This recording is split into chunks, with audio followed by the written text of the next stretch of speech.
Good morning, Little Masters, and welcome back to today's Tolkien Times, a Prancing Pony podcast production. I'm the Man of the West. Let's keep week 74 going with another Word Nerd Wednesday. I've really enjoyed this 8-week run on Word Nerd Wednesdays, as the entire thing was tied together in one theme, the names of the Valar and Maiar. Now, last week we looked at the names Ilmare, Eonwe, Osse, and Uinen. Today we'll finish up with, well, as many as we can get to, so let's get started. The Vada Quenta only names 2 more, but let's start with them. Melian was the name of a Maya who served both Vanna and Este. She dwelt long in Lorien, tending the trees that flower in the gardens of Irmo, ere she came to Middle-earth. Nightingales sang about her wherever she went. Wisest of the Maiar was Olorin. He too dwelt in Lorien, but his ways took him often to the house of Nienna, and of her he learned pity and patience. Of Melian much is told in the Quenta Silmarillion, but of Olorin that tale does not speak. For though he loved the elves, he walked among them unseen, or in form as one of them, and they did not know whence came the fair visions or the promptings of wisdom that he put into their hearts. In later days he was the friend of all the children of Iluvatar, and took pity on their sorrows, and those who listened to him awoke from despair and put away the imaginations of darkness. Can I just say how cool that is? Totally off my notes.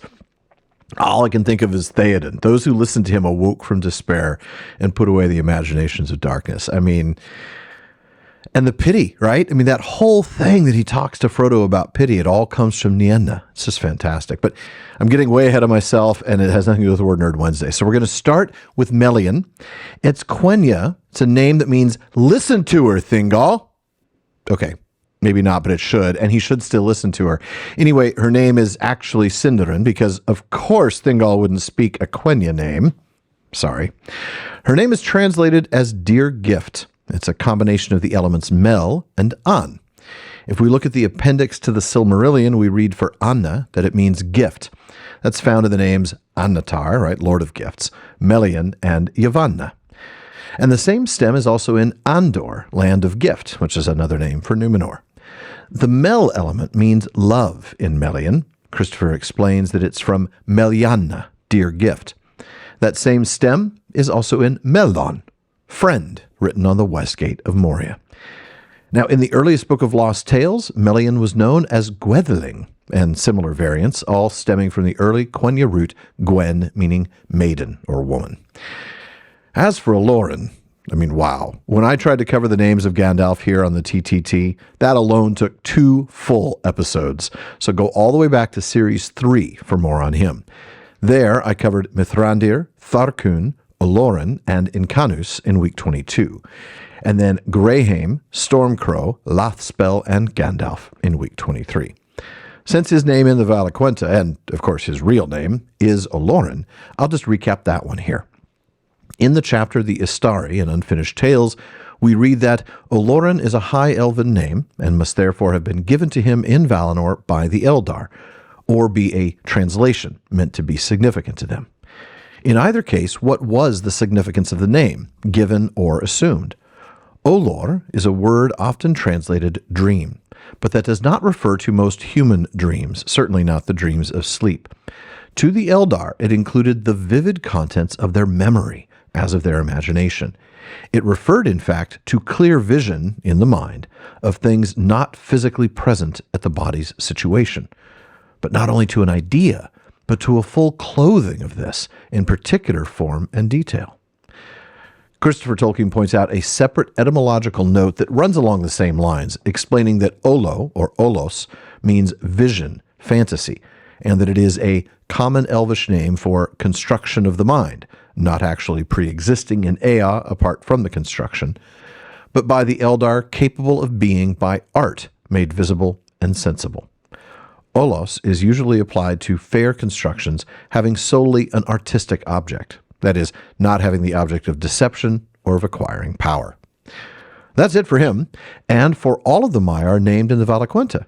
But there are at least 2 more to talk about here, and we read about them in Chapter 11 of the Silmarillion, of the Sun and Moon and the Hiding of Valinor. The maiden whom the Valar chose from among the Maiar to guide the vessel of the sun was named Arien, and he that steered the island of the moon was Tirion.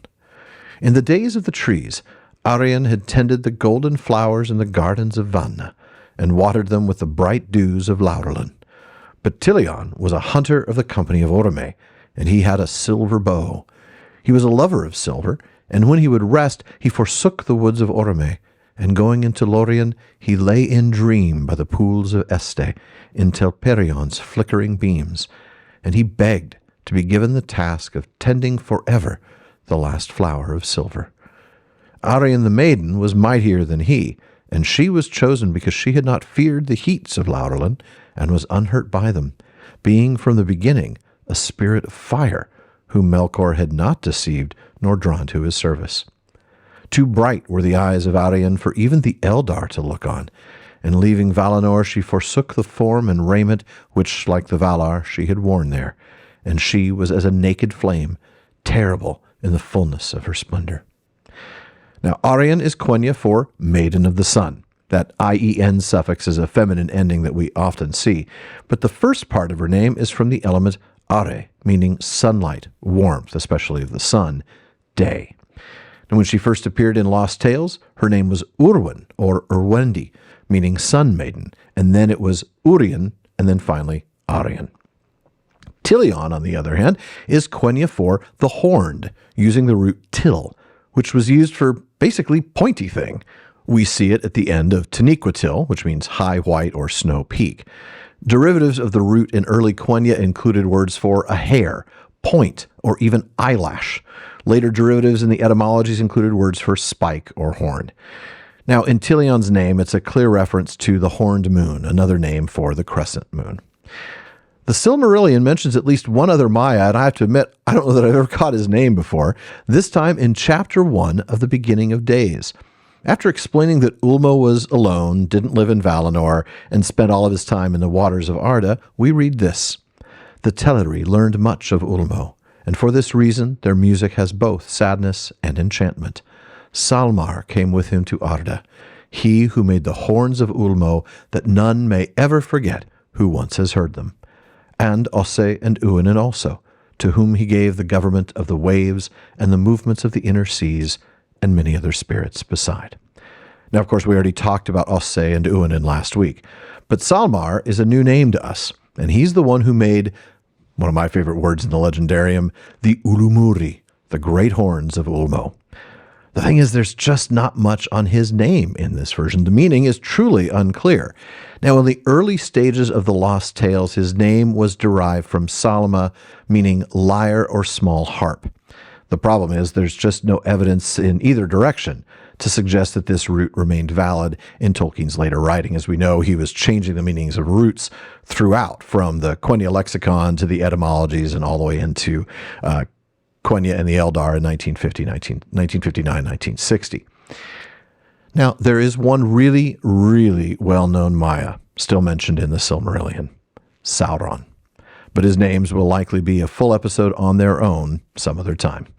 For now, folks, that's it for today's Word Nerd Wednesday. Come back next series as we wander the wide, wild, wonderful world of words weekly on Wednesdays.